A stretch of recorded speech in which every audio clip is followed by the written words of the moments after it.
In today's video, we're going to be talking about the Roblox new accounts and also their changes to how to publish games on Roblox. And we're going to be talking about the marathon update, mostly making it the fact that they're trying to make it a little bit easier for casual people to play it, which I think is a good direction. My name is Detective Jelly. Please subscribe to the channel if you haven't already. We do these types of videos on Mondays as well as video essays on Fridays, so please come to the channel on those days to check us out. And if you like support directly, please use code TechnoJelly for 10% off of your purchase at Poggers.shop. The link in the description, you get 10% off of their energy drink, hydration, and sleep aid mixes, as well as their shaker cups. So 10% off using code TechnoJelly, linked in the description. Starting off with the fact that Roblox is now using multiple versions of Roblox for kid safety. As you probably already know, Roblox has a terrible reputation for being safe for kids to actually play, and there's been, unfortunately, a lot of stories in the news about kids being not safe on Roblox for many different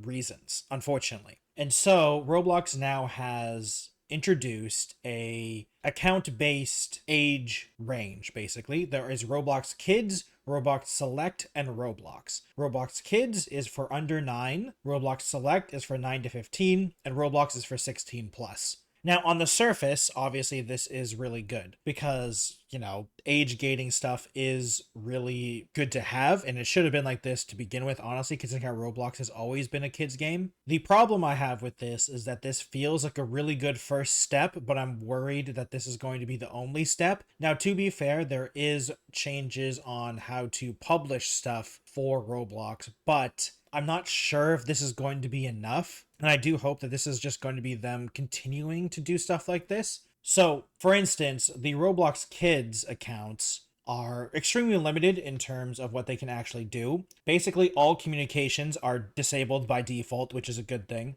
And the access to games is limited to minimal or mild content and maturity label that have passed their 3-step selection process. That evaluation criteria is also in their announcement as well, with developer verification, real-time evaluation, and content maturity rating and default exclusions. So I think the biggest thing is that, one, the developer verification is that you have to do the ID verification, have 2-step verification, and an active Roblox Plus subscription. So basically, the games that these accounts can access are only made by the most dedicated creators, which is a good thing. So not any random game developer or person can just make a game and try to get to this through the kids app, because there is arguments that you don't want to make it too restrictive for people that make games in Roblox, but this is only to see so you're available in the kids app, not just in general. To be fair, if you want to be a serious game developer, I'm not sure if you're making Roblox games is where you're going to be trying to do that, but I mean, it's a good place to start, but I don't know if you really care about actually where it gets to on Roblox, because I mean, some of the game developers nowadays started with Roblox. Like, the biggest example is the person who made Lethal Company. They started making horror games in Roblox and then moved on. But when they move on, that's where you make the big step. The second evaluation criteria, the real-time evaluation, we will analyze how users age 16 and older interact with the new games and monitor users' reports to assess suitable games for younger users. This one is good, but the problem is I have with this is that I don't know if I trust Roblox to actually do this with humans. Like, how are they analyzing this stuff? Do they have a team that analyzes the games in real time and like how people are doing the reports? Because there's been a big problem with the report system in Roblox basically just not doing anything. Like, the reports are doing nothing. They are just being thrown into the void basically. And unless the Roblox team is willing to actually pay people to assess stuff like this, it's really hard for me to trust them to do anything remotely good at this point, because they are fighting an uphill battle in a lot of ways, especially for people's trust. So when they say we will analyze how users age 16 and older interact with these games and then reports for interactions so it could be okay for younger users to play these games, what do you mean by that? Are you using AI algorithms to figure this out, or is it an actual team? And that's the biggest question for a lot of this stuff, honestly. Like, I mean, to be fair, the developer verification system does seem to be a good way. It's a really good first step. It will block out a lot of people, but then you have to go through, okay, now the people that are willing to go through that process and still be terrible to kids, how are you fighting those people? And the number 2 and number 3 step should be those criteria, but the problem is that like how good are these tools going to be and how much of it is actually done by humans? Because at this point, honestly, in my opinion, it shouldn't matter how long something like this takes. Because being on the kids app, if you release a game on Roblox and it's out day one on the kids app, the kids version of Roblox, I feel like that's going to be a problem. Like it should take a couple weeks, maybe even months, for your game to be verified enough to go on kids versions of Roblox, so they have actual real data for it and for it to be safe for them to play. Now maybe I'm going extreme because maybe I'm a bit of a softie when it comes to this, but like the problem is that Roblox already has a terrible reputation. So like it's one of those things where it better have these types of things because it's already been proven that they suck at this. So it needs to happen. And the third one, the content maturity rating and default exclusions, is something that's good, but the problem is that the maturity rating, in my opinion, is kind of weird because it's minimal, mild, and moderate for content maturity. I don't know why they just don't use an age rating and or like the ESRB system or the PEGI system.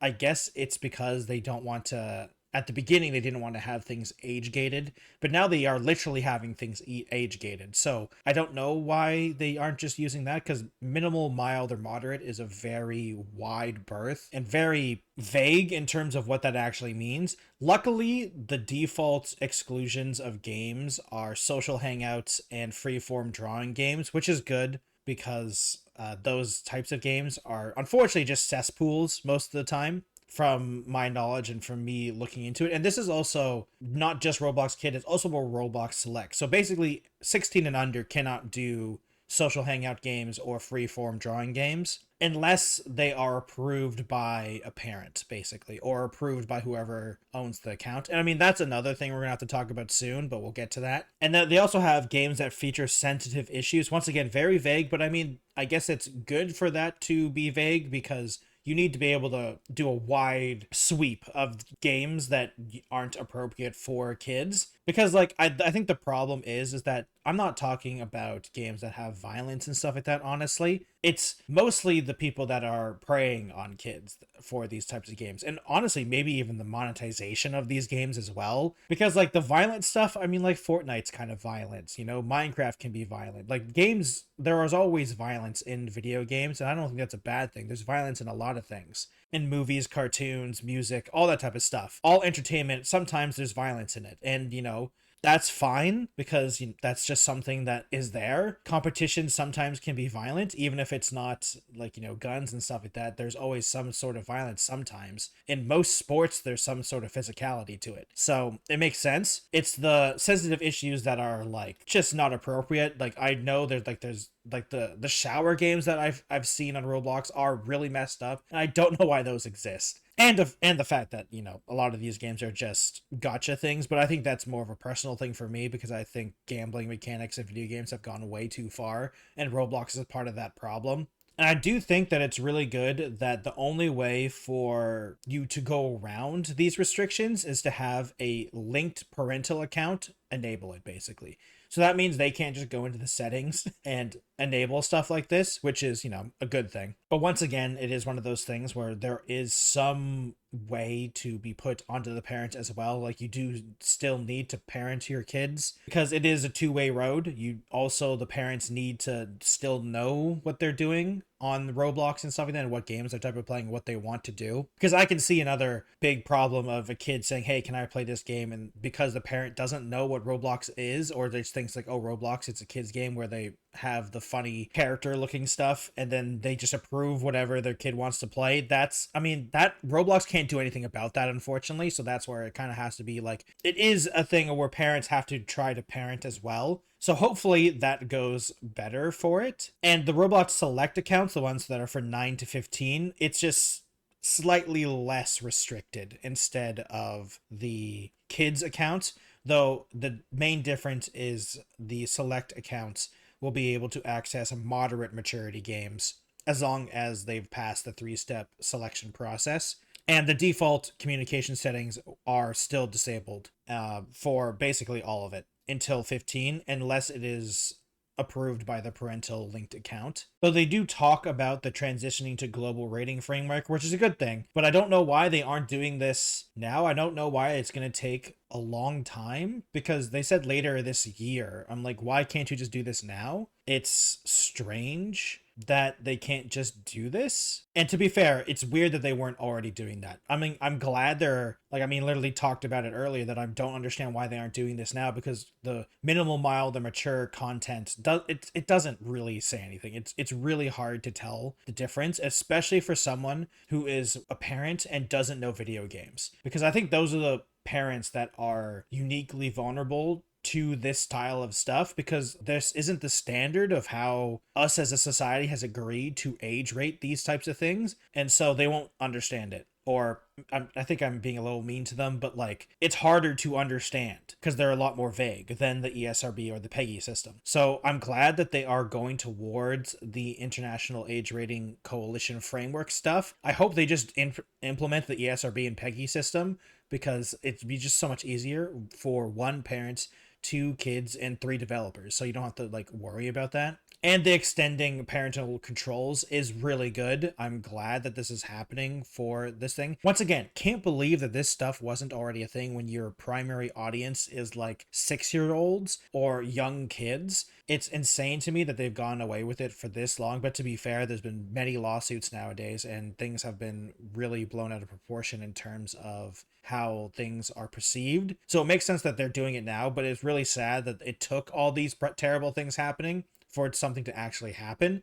And of course, the YouTuber's video that exploded as well, along with all the news stuff. But hopefully this is a good first step and many steps into a better, safer Roblox, because hey, while I personally am not a huge player of Roblox, the couple times I have played it, it was fun. And if kids love it, then kids love it. And it's a great creative space for people to do things in. And I don't think Roblox is inherently a bad thing. The problem is that it was not properly moderated at all. So this is a good step forward, and I hope they continue good steps like this for a safer Roblox, because I mean, kids will be happy, parents will be happy, and then everyone else will be happy. Moving on to a situation that hopefully will be more happy, Marathon has had a couple updates and a couple of different mid-season updates at this point, and even though the player base is gone down a little bit, but it is kind of stabilized in a sense of where they are getting tens of thousands of players. And I think some of the big problems with Marathon for the casual player base is that Marathon is a PvP game.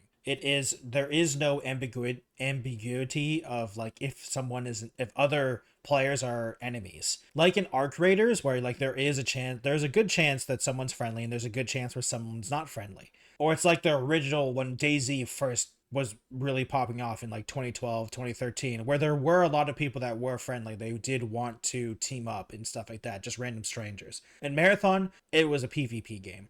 But now Bungie, along with a bunch of other like weapon adjustments, battle pass additions, all that good stuff that you expect in a live service game, they introduced a protocol that rewards solo runners and coordinated people to do objectives together to help with rewards and progression, so that there is some sort of incentive to actually team up with random people to do these objectives and get more rewards, so that there is a chance that people will actually do things together instead of just fight, which is really cool. And I've seen personally a bunch of the clips on Reddit and Twitter and all that type of stuff of people actually teaming up and actually doing the objectives together, which is great. I think this is a good time for people to try it out if you want to. I personally still not going to try it, because like for me personally, I'm just not into this game genre as much as I think I am, because once again, I bought Arc Raiders and I still barely played it, and I own Escape from Tarkov and I barely played it. And honestly, I am that player that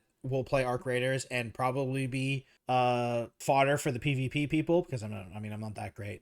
So, you know, it sucks. And for Escape from Tarkov, if I do play it, I'll be the PvE player. I will not be playing standard Tarkov. Like, it's just not my cup of tea, really. So it does make sense that they do this type of update for Marathon to try to get that casual player base into it. And I think part of the benefits of this is the will they, won't they type of thing for friendly or not friendly players. Because Originally in Marathon, everyone there was literally no reason other than to just not kill each other to fight. There's also another new mode that they have for free loadouts, for free sponsor kits is what they call it. That's a limited time game mode apparently, and they'll be doing that to help players either figure stuff out and not have to worry about the gear fear or fear of loss of the gear type of deal, similar to games like all these types of games, like even games like Rust has this. Like, gear fear is a big problem. You never take out your best gear because you're scared to lose it, but in these lower gear capped modes you can try more things out, I think, and that's a really good thing, because I think using a gun for the first time is very scary, or using something, or using a kit, or using abilities for the first time is scary. And using it and knowing if you don't use it well enough, even though it's your first time, and you lose everything, means people just won't use it. They'll just do with what they know. And so hopefully this means that people will come back to the game, because once again, even though I am not going to be a part of the Marathon community, that doesn't mean I think the game should fail. It seems that Bungie has actually made a good game, and unfortunately it just came out either at an unfortunate time, or the press around it has been very negative. So hopefully they can turn it around and turn it into a game where people are excited for the new updates, and it's not just a smaller community. Now, to be fair, it seems like they are doing that, because the Reddit community and the Twitter community are all generally positive on Marathon nowadays, other than like the people that are always being, rage baiting and all that type of stuff. But like the general player base seems to be really enjoying the game. I do see that there is a lack of wanting to do the end game stuff, because the end game stuff, one, is basically only for people who truly chat it out, and for teams, because it's basically impossible to do it solo from what I can tell, the end game content. And the new, like, I guess, quote unquote raid that they have, and the boss fight, they are doing a traditional system where the game is going to be wiped. So it'll be interesting to see how often they do the wipes and how that affects the first wipe, or the start of season 2. I think is going to be the real test for Bungie, to see if they can get everyone back on the fresh accounts with all these updates they've already done to help new players. Season 2 is going to be a real test for them, or whenever the first wipe happens. I don't know if this is technically, we're in season 2. I think from what I can tell is season 1, the mid-season update, it's still season 1. They're not doing updates for season 2. I think every wipe is a new season. So hopefully they actually get people back on season 2, and they keep the people that left during season 1. But that is all I have for today. Thank you everyone for watching today's video. If you liked today's video, please subscribe to the channel if you haven't already. Like the video if you liked it, dislike it if you dislike it. Comment down below what you liked about it or what you disliked about it. I really appreciate all feedback. If you're interested in either of those topics, I'd love to hear your opinions on it. You just heard mine, so I would love to hear what you guys thought about the Roblox stuff and the Marathon stuff. If you'd like support directly, please go to my Patreon at patreon.com/thetechnojelly. You join a once a month live stream, as well as all these people in the credits going across your screen right now. The poll for that live stream is up right now, so you can go vote on it right now and join a member and then hang out, and we do all that good stuff together. If you'd like to support super directly, I have a code, once again, technojelly at poggers.shop, linked in the description. If you would like to use that code, you get 10% off of their energy drink, hydration drink, and sleep aid and mixes, as well as their shaker capes. They have a pre-sale right now going on for a new returning/new flavor. It's a slightly different version of an existing flavor, so go check it out right now in the not in the comments, in the description below. I also have a Twitch, Twitter, Instagram, TikTok, Blue Sky, and Threads, all at the Technojelly. Please click or tap on my face right now for another video. We've been doing a lot of videos on the video game movies as well, so check those out. My name is the Technojelly. Thank you for watching, and I'll see you in another video. Goodbye, everyone.